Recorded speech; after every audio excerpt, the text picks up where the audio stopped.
하나님께서 이스라엘에게 지금 하시는 말씀, 호세아 선지자를 통해서 하시는 말씀은 심판에 대한 것이 분명합니다. 예언이 분명한데 우리가 요나서에서도 말씀을 통해서 알 수 있는 것처럼 저들이 하나님 앞에 진정으로 회개하면 하나님은 이 심판을 유보하실 수도 있어요. 그러니까 심판에 대한 경고지 심판이 최종적인 말씀은 아니다라는 것을 알 수 있습니다. 우리 성경은 14절에서 이스라엘 백성들 그녀를 꾀어서라고 번역을 했습니다. 이 단어는 원래 단순하고 또는 어리석다라고 하는 뜻을 가지고 있습니다. 그래서 잠언 14장 15절을 비롯해서 잠언에는 자주 미숙한 사람 또는 어리석은 사람으로 번역되어서 사용이 됩니다. 다시 말하면 하나님께서 이스라엘을 광야와 같이 아무것도 맺지 못하는, 열매를 맺지 못하는, 열매가 없는 그러한 광야와 같은 백성으로 만드는 것이 너무도 쉽다라고 하는 것을 강조하거나 아니면 이스라엘 백성들을 광야로 인도하는 것이 지극히 쉽다라고 하는 것을 강조하고 있다고 여겨집니다. 하나님의 심판으로 이스라엘은 이미 아무 열매를 거둘 수 없는 광야와 같이 되어버렸습니다. 그들이 원래 지금 머물고 있는 이 땅은 젖과 꿀이 흐르는 땅입니다. 비옥한 열매를 맺는, 풍성한 열매를 맺는 땅으로 하나님이 인도하셨고 그것을 약속하셨는데 그들이 하나님을 버리고 바알을 남편으로 택함으로 하나님이 그 기름진 땅에서 아무것도 거둘 수 없는 땅이 되어버리게 하셨다는 겁니다. 그런데 지금 있는 그 땅도 광야인데 하나님이 광야로 데려가시는 이유는 광야에서 죽게 하시기 위함이 아니라 광야에서 다시 시작하게 하시기 위함이라는 것을 알 수 있어요. 하나님께서 이스라엘 백성들을 물론 광야로 인도하신 것은 저들을 시험하기 위함이라고 말씀하셨습니다. 그 시험에 이스라엘 백성들은 다 넘어지고 말았죠. 그래서 결국은 광야에서 40년의 시간을 보내게 되고 1세대는 약속의 땅에 이르지 못하고 광야에서 죽습니다. 광야는 아무것도 없는 메마른 땅인 동시에 하나님과 더불어 그리고 하나님이 없으면 살아갈 수 없는 장소이기도 합니다. 그래서 광야를 가리켜 이스라엘을 하나님께로 가까이 가게 하는 최적의 장소로 여기는 호세아서와 예레미야서가 이 광야를 단순히 메마른 땅으로 보는 것이 아니라 하나님을 만나고 하나님과의 관계가 다시 시작되는 장소로 보기도 한다라고 하는 특징이 있습니다. 15절의 말씀을 보면 광야에서 이스라엘 백성들에게 다시 빼앗은 포도원을 줄 것이다 라고 말씀합니다.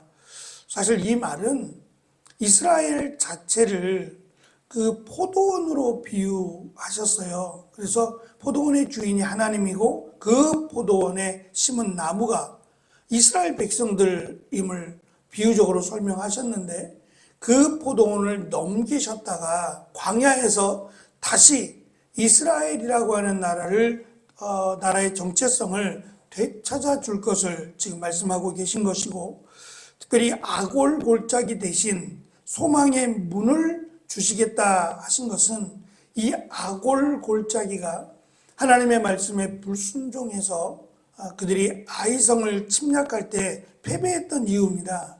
하나님이 여리고성을 점령할 때 아무것도 취하지 마라.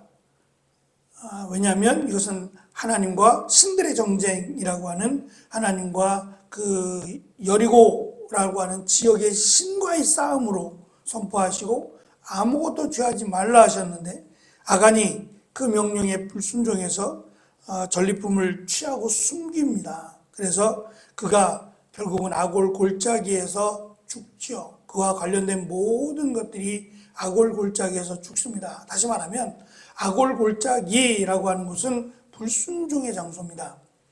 하나님을 대적하고 하나님을 불순종함으로 심판을 받은 장소의 대표적인 장소가 아골 골짜기가 됩니다. 그곳에서 죽음이 아닌 소망의 문을 허락하시겠다라고 약속하셨어요. 결국 이 말은 이스라엘 백성들에게 하나님이 또다시 기회를 주시겠다 하고 하는 은혜의 말씀이기도 합니다. 더불어 애굽의 노예였던 이스라엘로 하여금 새롭게 출발하게 한 계기가 출애굽 사건인데, 이제 하나님은 심판받은 이스라엘에게 새로운 출애굽을 약속하고 계십니다. 그때 출애굽하여 광야에 나간 이스라엘은 다시 하나님을 남편이라 부를 것이다 라고 말씀합니다. 이 말은 바알과 하나님을 겸하여 섬기지 않는다는 겁니다. 지금 이스라엘은 혼합주의로 하나님을 섬기는 것 같지만 그 내면에는 바알을 섬기는 흔적들이 너무 많아요. 장식품뿐만 아니라 그들의 삶의 문화가 바알에 젖어버렸어요. 그래서 오직 하나님을 믿는 것이 아니라, 오직 하나님의 말씀에 순종하는 것이 아니라 자기들이 편한 대로 믿었어요. 우리가 원하는 대로, 마치 하나님의 절대적인 명령을 따르는 것이 아니라 하나님의 명령을 따르는 것처럼 보이지만 사실은 그 안에 자기들의 기준, 자기들의 생각이 가득했어요. 예배를 드리지 않느냐? 그러나 우리가 원하는 대로라고 하는 그러한 모습이 가득했던 것입니다. 하나님과 바알이 동시에 남편이 될 수 없듯이 오직 하나님만을 섬겨야 되는 이유를 배우는 장소로 광야를 택하시고 그 광야가 되게끔 이스라엘을 하셨던 것이지, 멸망의 목적이라면 굳이 이스라엘을 광야로 만드실 필요는 없을 겁니다. 그냥 넘기시면 되죠. 적들의 손에 넘기시면 깨끗하게 이스라엘은 정리가 될 텐데, 그들에게 또다시 그 죄악된 나라 이스라엘에게 또다시 기회를 주실 것을 말씀하고 있습니다. 말씀을 준비하면서 그 생각이 떠올랐어요. 베드로가 소아시아에 있는 성도들을 가리켜 흩어진 나그네들이라고 부릅니다. 다시 말하면 로마에서 예수 그리스도를 믿는 것 때문에 쫓겨남을 당하고 가족으로부터 또는 자신들이 가지고 있었던 모든 소유물들을 다 빼앗기고 일면식도 없는 곳으로 흩어지게 됩니다. 그리고 그것에서 아무것도 없는 마치 나그네와 같은 삶을 살게 되죠. 이것이 그들에게는 참 힘든 그런 낭망의 삶이었다라는 겁니다. 가족도 친척도 없는 곳에서, 그리고 아무런 소유도 없는, 그러니까 맨 바닥부터 다시 시작해야 되는데, 그 소아시아에 제가 한번 사진을 보여드린 적이 있을 텐데, 그 지역을 가면 돌인데 그 돌에 구멍을 뚫어서 마치 층층이 구멍을 뚫어놨어요. 그러니까 우리식으로 보면 마치 아파트처럼 큰 돌산 같은 건데 그 돌에다가 구멍을 뚫어놓고 그곳에서 살았던 겁니다. 주인도 없는 그곳에서, 그 황량한 땅에 그 돌에 구멍을 뚫고 그 안에서 그들이 살았던 흔적을 볼 수 있고, 또 그러한 모습들 속에서도 지하에 가면 그들의 예배 장소가 따로 있었어요. 그곳에 모여서 늘 그들이 예배를 드려왔던 신앙의 흔적들을 지금도 볼 수 있습니다. 어쨌든 그들이 처음에는 그들의 놓여진 상황, 흩어질 수밖에 없었고 나그네된 삶을 살 수밖에 없는 그들의 모습이 굉장히 절망적일 수도 있어요. 그러나 오히려 베드로는 그것이, 흩어진 나그네가 된 그것이 오히려 하나님만을 섬길 수 있는 최적의 장소인 것처럼 베드로도 강조합니다. 그 마음으로 언제든지 나그네가 떠날 것처럼 개나리 보찜 하나 짊어매고 언제든지 훌쩍훌쩍 떠나고자 하는 그런 마음으로 이 땅을 살라고, 언젠가 우리는 이 땅을 툴툴 털고 떠나야만 하는 마치 나그네와 같은 자들임을 강조했습니다. 지금 북이스라엘의 멸망의 중심에는 풍요로움이 있습니다. 더 잘 살기 위한, 더 많은 것을 갖기 위한 그 풍요로움이 결국 하나님을 버리고 바알을 택하게 된 겁니다. 그래서 하나님은 그들에게 하나님만 의지할 수 있는 광야를 택하셔서 그들을 다시 광야로 보내 너희의 하나님이 되어 줄 것이며 그제서야 너희가 하나님을 남편이라고 부르게 될 것이다 라고 말씀하셨어요. 그래서 때로는 우리가 어려움과 환난을 당할 때 그때가 하나님을 더욱 깊이 만나고 하나님께로 나아가는 기회이기도 합니다.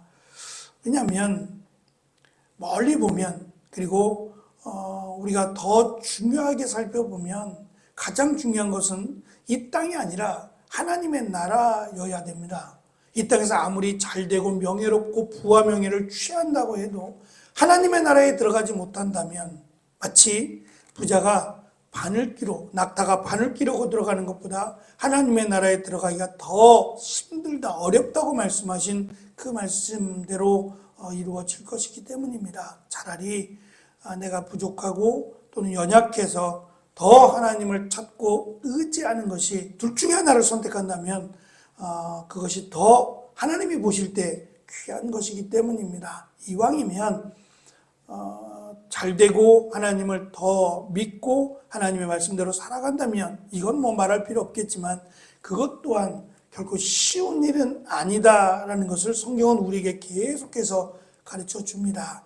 특별히 우리가 이 땅에 사는 한 주간의 삶, 7일 동안의 삶 속에서 하나님의 날이라고 하는 주일을 거룩하게 기억할 수 있기를, 그래서 그날만큼은 하나님을 온전히 섬길 뿐만 아니라 하나님을 기억하고 하나님 말씀대로 살아가고자 다짐하는 축복의 날이 되게 하셔서 한 주간을 이 세상 가운데 그냥 내 힘으로 내 생각대로 살아가는 것이 아니라 하나님이 주신 은혜로 또 감사함으로 살아갈 수 있는 귀한 삶이, 귀한 한 주간이 우리의 삶 가운데 반복될 수 있는 그런 귀한 은혜가 우리 가운데 있게 되기를 간절히 축원합니다.